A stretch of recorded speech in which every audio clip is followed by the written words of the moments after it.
There's a pattern we've all lived through, but rarely see. It doesn't begin with a cover-up. It begins with confusion. Something strange happens. Someone notices. They speak up. But what happens next? That's the part that matters. Because before the phenomenon is ever studied, before its mechanisms are explored, it is already being explained away. Not through inquiry, but through dismissal. Not with evidence, but with authority. And once an explanation is accepted, even a false one, the phenomenon disappears, not from reality, but from record. This is not a story about magnets, or vaccines, or any one event. It's a story about how systems defend themselves by making the question seem foolish, so the answer never has to come.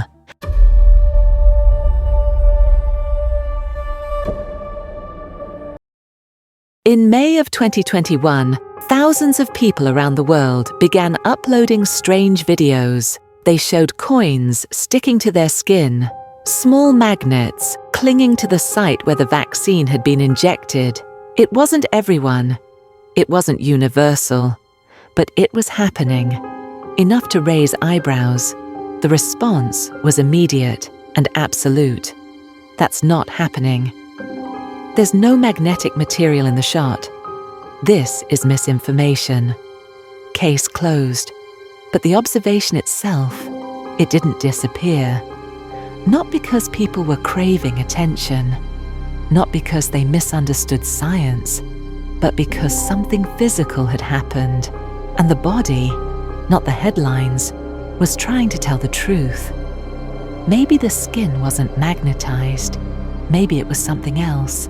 A localized tissue reaction, a static field created by conductive nanoparticles, a dermal protein response, or simply inflammation affecting the skin's adhesive properties. But none of that was studied, because the explanation had already been buried. The media spent weeks disproving a claim no one could fully articulate, while the underlying phenomenon remained unexamined. The mistake wasn't in the observation. The mistake was jumping to a conclusion.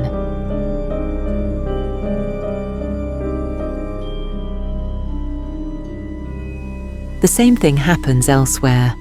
Sometimes the problem isn't that people are imagining things.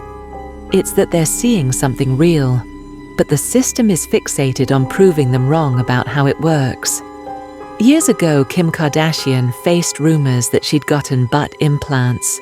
The public noticed a clear physical change. Her body looked different.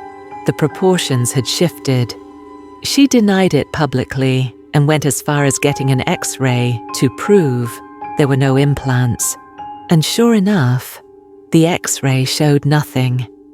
Technically, she was telling the truth. But later, it was revealed she'd used dermal fillers, a completely different mechanism that produced the same visual result. The public wasn't wrong that something had changed. They were just wrong about how. And the media, instead of investigating the mechanism, focused entirely on what wasn't there. This is the same pattern we saw with the vaccine. So when people report new symptoms after a shot, loss of smell, sudden nerve pain, unusual menstrual cycles, pins and needles in fingers, cognitive fog, they're met not with inquiry but with dismissal. That's anecdotal. There's no causal evidence. That's already been debunked.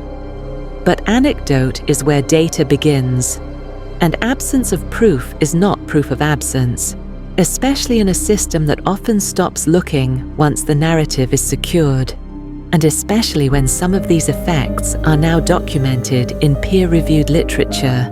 Changes in menstruation post-vaccine, for instance, were significant enough that studies in journals like BMJ and Science Advances acknowledged the pattern long after the public had already noticed. This reflex, deny, distract, deflect, isn't unique to vaccines. We've seen it across industries for decades. The observation is real. the harm is visible, but the official story sends everyone chasing the wrong culprit.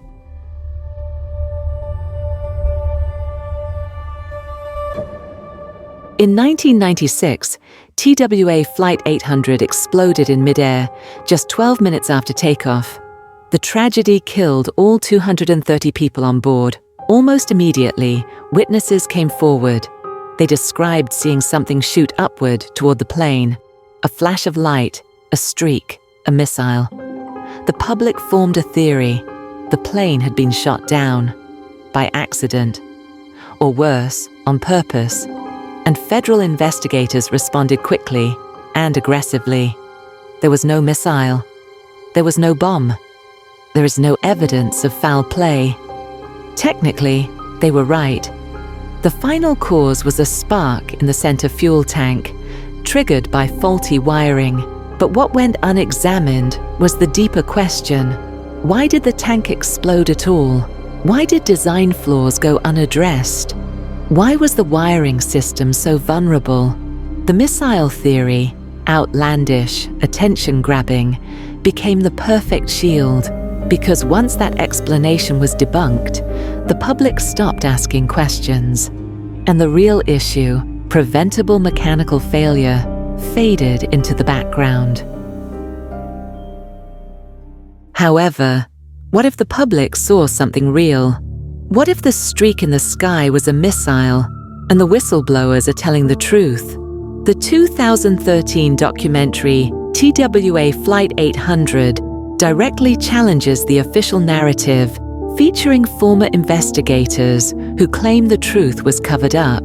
But even in this version, we still jump to a single conclusion. The missile theory became the story, and stories, even when true, can still be shields, because once the public became fixated on the what, the idea that a missile caused the disaster, the deeper questions about why and how fell away. Why would a cover-up be possible? Who stood to lose if the truth came out? What chain of command could silence dozens of insiders? And what does it say about a system that might sacrifice truth to protect itself? These are the questions that rarely survive the noise, because once the public locks onto a single explanation, be it true or false, the deeper forces stay hidden.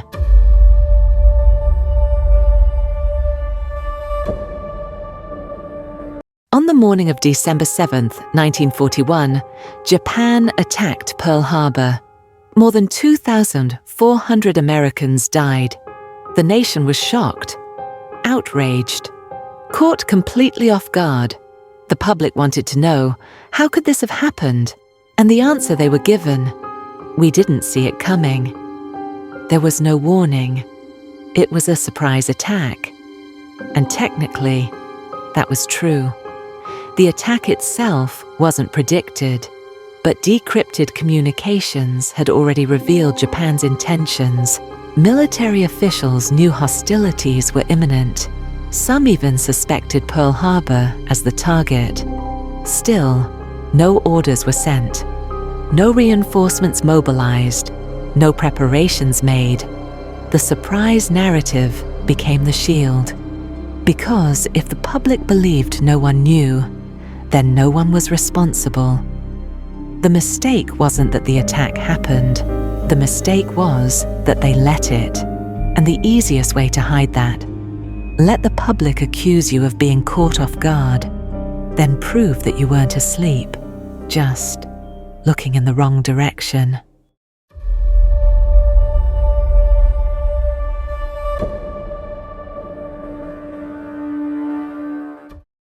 In 2015, a roller coaster at Alton Towers malfunctioned mid-ride. 2 cars collided.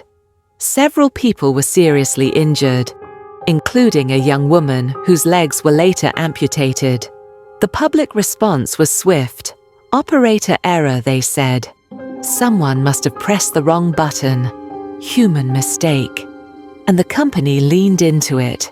They suspended a handful of staff, promised retraining, blamed a communication breakdown. But what regulators discovered later told a different story. The ride had been restarted without verifying whether a test carriage was still on the track. Critical safety protocols were unclear, inconsistent, or missing altogether. The flaw wasn't in the fingers of the ride operator, it was in the system, the design, the culture of speed over caution. But because the public had already declared it human error, that was the story the company was happy to correct. And once that was disproven, no one asked what kind of safety culture lets that mistake happen at all.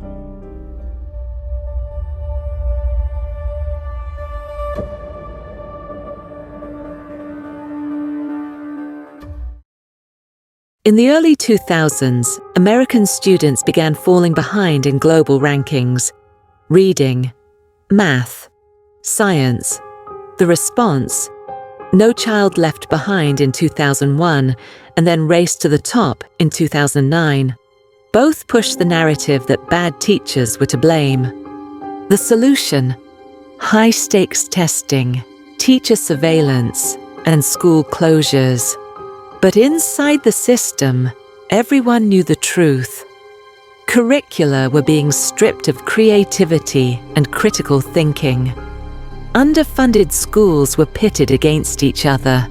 Private testing companies, like Pearson and McGraw-Hill, were cashing billion-dollar contracts. The bad teacher narrative provided a scapegoat.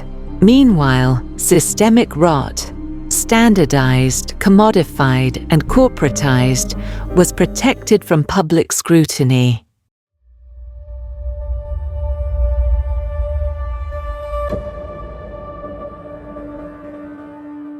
By 2004, nearly 1 in 3 Americans was considered obese. The documentary, Supersize Me, landed like a punch to the gut. McDonald's responded with smaller portions, healthier menus, and calorie counts, steering attention away from the actual trick. Engineer food for addiction, single out poor neighborhoods, target children through toys and cartoons, exploit stress, speed, and convenience. The public was sold a story about calories. The truth was behavioral engineering. As long as we focused on portion sizes, we didn't have to talk about compulsion by design. McDonald's was off the hook for engineering the addiction. And now consumers were blaming themselves, or each other, for losing control. Calories in, calories out, right?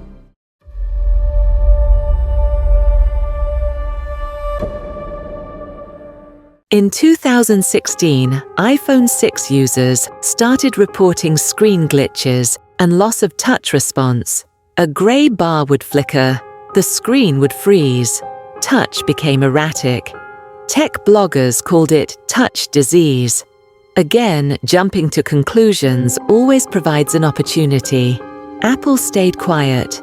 Even as third-party repair shops diagnosed the issue, Apple had removed a structural shield from the logic board, leaving crucial chips vulnerable to bending stress.